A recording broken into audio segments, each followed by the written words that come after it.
Hi friends, welcome to Kayu's tasty food prints. வாங்க நம்ம Japanese cheese cake எப்படி செய்கிறதுன்னு பார்க்கலாம். 20 கிராம் அளவுக்கு மைதா மாவு எடுத்திருக்கேன். 8 கிராம் அளவுக்கு கார்ன்ஃப்ளவர் மாவு எடுத்துக்கலாம்.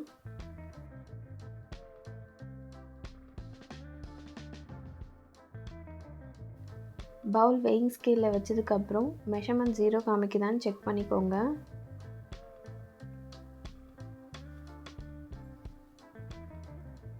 சுகர் 45 கிராம் அளவுக்கு எடுத்துக்கலாம்.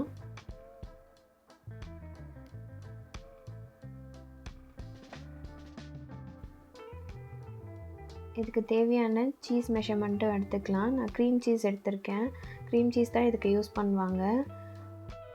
இது ஈஸியாக மார்க்கெட்டில் அவைலபிளாக இருக்குது. க்ரீம் சீஸ் வந்து 80 கிராம் அளவுக்கு மெஷர் பண்ணி எடுத்துக்கலாம்.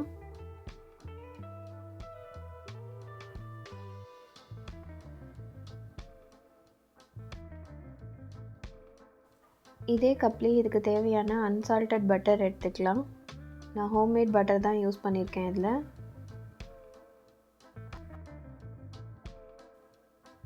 பட்டர் 20 கிராம் அளவுக்கு இருந்தால் போதும். லாஸ்ட்டாக மெஷர் பண்ணோம் இல்லையா, க்ரீம் சீஸும் பட்டரும், இதை வந்து டபுள் பாயில் மெத்தடில் மெல்ட் பண்ணிக்கலாம். இது கூடவே 40 ml போல் மில்க் ஆட் பண்ணிக்கலாம்.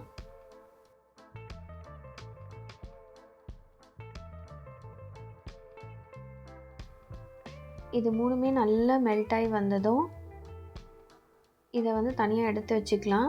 இது நல்லா சில்லுன்னு ஆகட்டும், சூடு இல்லாமல் ஆகட்டும்.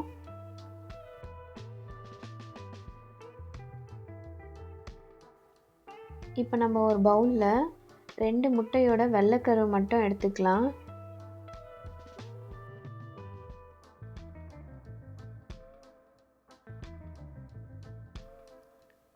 ரெண்டு வெள்ளைக்கருவுமே அழகாக வந்துருச்சு. இப்போ இதை நல்லா பீட் பண்ணி எடுத்துக்கலாம்.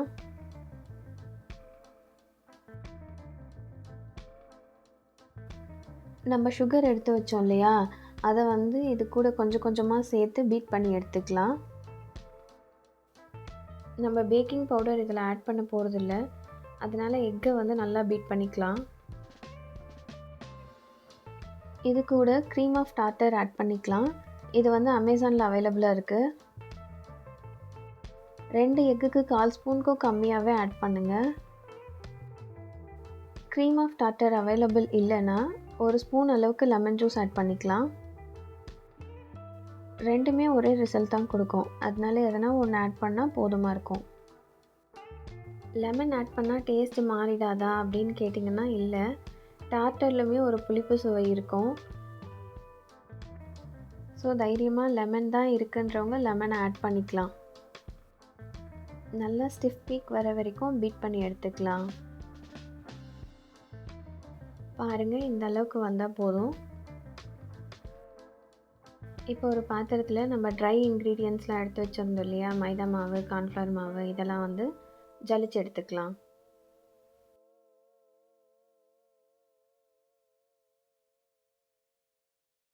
கண்டிப்பாக ஜலிக்கணுமான்னு கேட்டால் ஆமாங்க, கண்டிப்பாக ஜலிச்சு எடுத்துக்கணும். அப்போ தான் உங்களுக்கு வந்து கேக் நல்லா ஸ்பாஞ்ச் போல் நல்லா வரும். ஜலிச்சு எடுத்தது கூடவே நம்ம மெல்ட் பண்ணி வச்சோம் இல்லையா, க்ரீம் சீஸ், பட்டர், அப்புறம் மில்க், அதையும் ஆட் பண்ணி நல்லா மிக்ஸ் பண்ணி கொடுத்துக்கலாம். லம்ஸ் எதுவும் எல்லாமே மிக்ஸ் பண்ணிக்கோங்க. கொஞ்சம் கொஞ்சமாக ஆட் பண்ணி நல்லா மிக்ஸ் பண்ணி கொடுங்க. அப்போ தான் லம்ஸ் எதுவும் இல்லாமல் கிடைக்கும் உங்களுக்கு.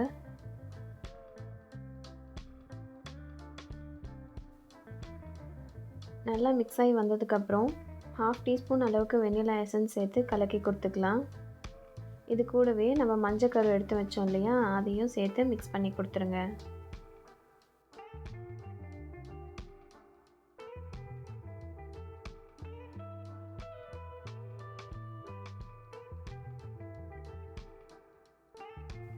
பார்க்கவே கலர் அழகாக இருக்குல்ல.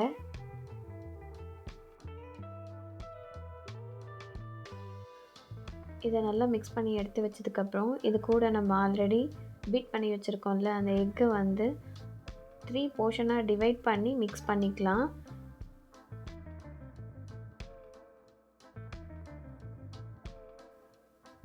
பாருங்கள், பார்க்கும்போதே எவ்வளோ சாஃப்டாக வந்திருக்கு. பேட்டரே இவ்வளோ சாஃப்டாக இருந்துச்சுன்னா கேக் நல்லா சாஃப்டாக வரும்.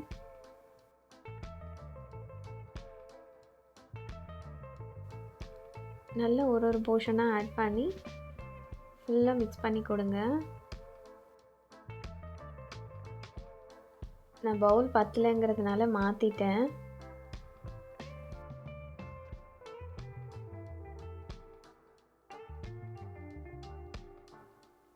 இதை நல்லா மிக்ஸ் பண்ணி வைக்கிறதுக்கு முன்னாடி 180 டிகிரி செல்சியஸில் மைக்ரோவேவ் அவனை ப்ரீஹீட் மோடில் வச்சுடுங்க.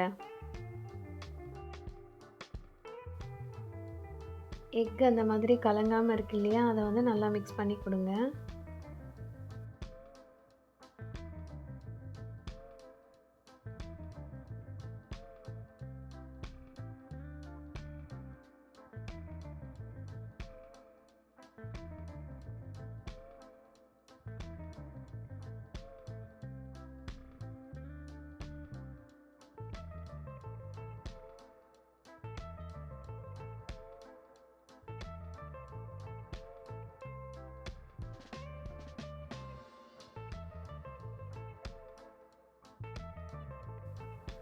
இப்போ நம்ம பேட்டர் ரெடி ஆகிடுச்சு.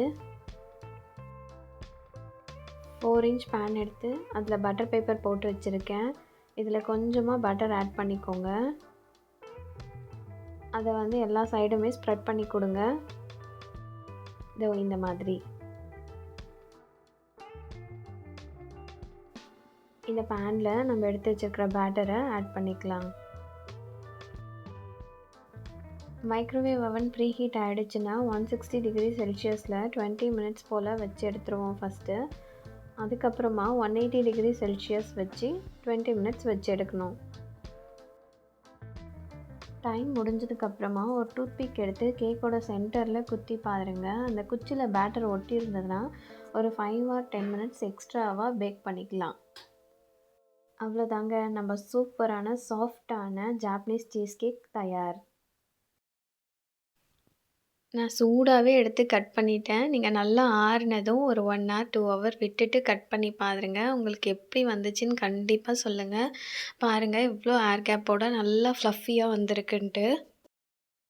கண்டிப்பாக ரெசிபியை ட்ரை பண்ணி பார்த்துட்டு எப்படி வந்துச்சுன்னு கமெண்டில் மென்ஷன் பண்ணுங்கள். தேங்க்யூ ஃபார் வாட்சிங். சேனலை மறக்காமல் சப்ஸ்கிரைப் பண்ணிவிடுங்க.